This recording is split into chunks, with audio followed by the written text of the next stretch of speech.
May these words be spoken and heard in the power of love. Please be seated.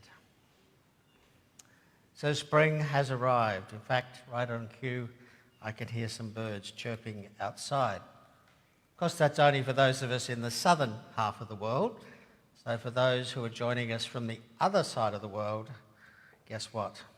Fall, autumn, and winter are ahead of you. We can feel and we can see and we can hear outside the cathedral the urge of creation to renew itself and to bring forth life in all its abundance. Even Mr. Plover, who's been guarding 4 eggs in my backyard, has disappeared, as have the eggs. I hope they hatched and were not taken by the blue-tongued lizard that lives under my bedroom. So it's a good time to pause and reflect on creation, and we do this especially at this time each year through September until the Feast of St. Francis of Assisi on the 4th of October as we celebrate the season of creation. And there are notes about that, as I mentioned, in this Sunday's bulletin. It's a gift to us originally from the Greek Orthodox churches, which has then been picked up by the Pope and by the Archbishop of Canterbury and a number of other religious leaders in the Western spiritual tradition. Our overall theme this year for the season of creation is a jubilee for the earth. And there's a biblical background to that. In the Old Testament, in the Jewish scriptures, there's a tradition, although we have no evidence it was ever practiced, but there's a tradition that everyone's debts were to be forgiven every 50th year. Not all that popular with moneylenders and banks, but it was something being pushed by the clergy in ancient Israel. As I said, we actually don't have a single story that tells us they ever did it, but it remained there as a kind of aspirational statement, of something for people of faith to aspire to, particularly in our situation as we think about all the baggage, all the bad debts, and not just financial debts we acquire over a lifetime. There comes a point where we need to let go of the past, and Jubilee is a way of reminding us of that cycle of forgiveness and renewal. In this case, the Jubilee is because 2020 marks the 50th anniversary since the first Earth Day events around the world in 1970. My first year out of high school. So there you go. My whole life has been spent, adult life has been spent in that 50-year period.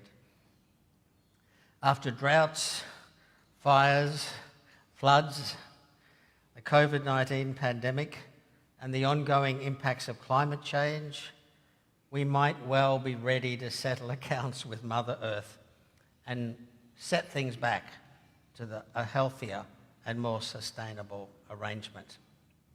It's clear that humanity has been mortgaging our lifestyle against the reserves, the historic reserves of the earth. And when we say humanity, we really mean Western, wealthy, capitalist societies such as our own. We're not talking about people living from hand to mouth in South America or in South Africa or in many parts of Asia. We're talking about ourselves. We've been living on credit and the account is close to expired. We're deeply in debt, and this may be a good time indeed to declare a year of Jubilee for the sake of the earth, a time for fresh beginnings and hopefully forgiveness of debts. Within the season of creation, each Sunday has its own theme. So today we're asked to think about biodiversity. Next week, Archdeacon Tiffany will be with us and she'll be speaking about land. The following week, Canon Zoe Everyham will be with us and she'll be focusing on the theme of water. And the final Sunday in September, when the rest of the clergy at least, go off to Synod, Camellia will be talking about climate change. So she'll be the lightning rod for the people in Grafton who say, we wish the cathedral would stop talking about climate change. It's not the Dean, it's going to be Camellia. he'll be doing it this time around. So biodiversity. Like me, I'm sure you were appalled to learn of the massive death rates among animals and insects during the apocalyptic fires that raged across our ancient land last summer. The numbers are staggering, mind-boggling. More than 1 billion animals. One page I looked up said 1.25 billion animals, but what's 250,000 or a million when you're talking about numbers like this? And that number does not account the large population of insects and other species, or the ongoing impact due to loss of vegetation in those burnt-out areas. And I was catching a little bit of the news this morning before church, and there was one of those bars across the bottom of the screen with an update. 71% of the koalas on the north coast of New South Wales have gone. That's staggering. Okay? 75% of our iconic koalas. Now, this is not the time and the place for a science lesson, but we've all noticed that our cars are not plastered by as many insects as used to be the case after a nighttime drive in the country areas.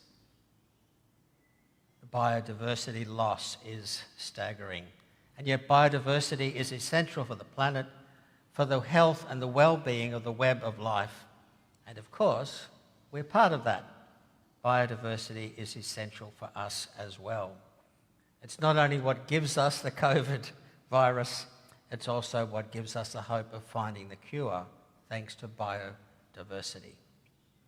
And since one of the 5 marks of mission for Anglicans is, and I quote, to safeguard the integrity of creation and to sustain and renew the life of the earth, since that's one of our 5 missional goals as Anglicans around the world, then caring about biodiversity is part of what we do as people of faith. And of course, let's be real, it's what every farmer tries to do as well. They've learned that it's not good to engage in monoculture. They've learned the advantages of companion planting and so on. Biodiversity in a nutshell. And we recall that the opening chapters of the Bible, both stories of creation, give humans the role to be stewards, servants, nurturers of creation. Our reason for being is to care for and to tend for the planet according to the Jewish scriptures. And our task, as Paul would remind us, our task is not simply to share the good news with other people, but to work towards the redemption of all creation. This is what Paul said, and I wish he'd unpacked it a lot more, but this is what Paul says in a couple of verses in Romans chapter 8.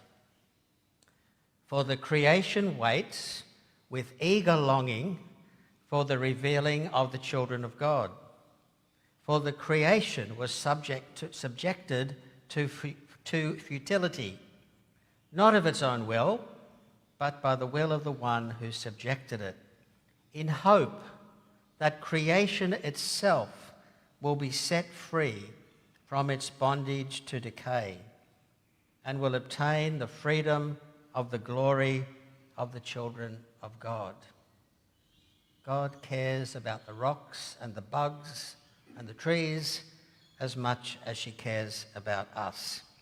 And our understanding of the gospel and our understanding of salvation has to include the transformation and the redemption of every element in the cosmos, which is a pretty big missional task.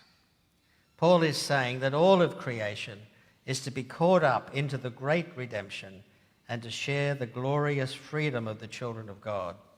The whole creation, all of it, in all its glorious diversity. Now that will be a jubilee of jubilees. But there's another kind of diversity I think we should reflect on today. Social diversity. Let's think about that as we're thinking about biodiversity. How much diversity do we have in those circles of people of which we are a part. In the case of the churches, we seem to be increasingly afraid of diversity. We split off into little sects, little groups of like-minded people who pray in certain ways, who like particular styles of music, who prefer one theological orientation over another, who wave their hands in the air or wouldn't be seen dead raising their hands in the air, as the case may be. Congregations are becoming less representative of the theological diversity that exists, if you like, the sort of theodiversity that exists within the kingdom of God. And worse still, the people found inside the churches rarely represent the diversity of the community around us. We need to recover that inclusive DNA of broad-minded Anglicanism and halt the slide into sectarian irrelevance. We need religious diversity as well as biodiversity. In our community, we see the struggle over diversity and social inclusion throughout Australian society. There's a lingering anxiety in many sections about difference. It's a challenge for the whole nation. It's particularly a challenge in some regional areas where there hasn't been as much exposure to people from different backgrounds. On the rare occasion, not that it's rare for me to go to the shopping world, but on the rare occasion when I'm over at Shopping World and I see someone from another culture walking towards me, a woman in a hijab, whatever, I can feel a surge of delight welling up within me. My life is blessed by the diversity those people bring to our community. But I wonder how easy they find it to claim a place amongst us, to be part of our community, whether they truly feel at home among us. In a couple of weeks' time, 2 weeks from tomorrow, I guess, we'll be hosting a little gathering in the Edwards Hall with Rabbi Zalman Castell, a Jewish rabbi from Sydney, who will be coming up to Byron Bay, actually, to lead Rosh Hashanah New Year services for the Jewish community at Byron Bay. And on his way back, he was stopping in Grafton so we can begin a conversation about the program he heads up, which is called Together for Humanity.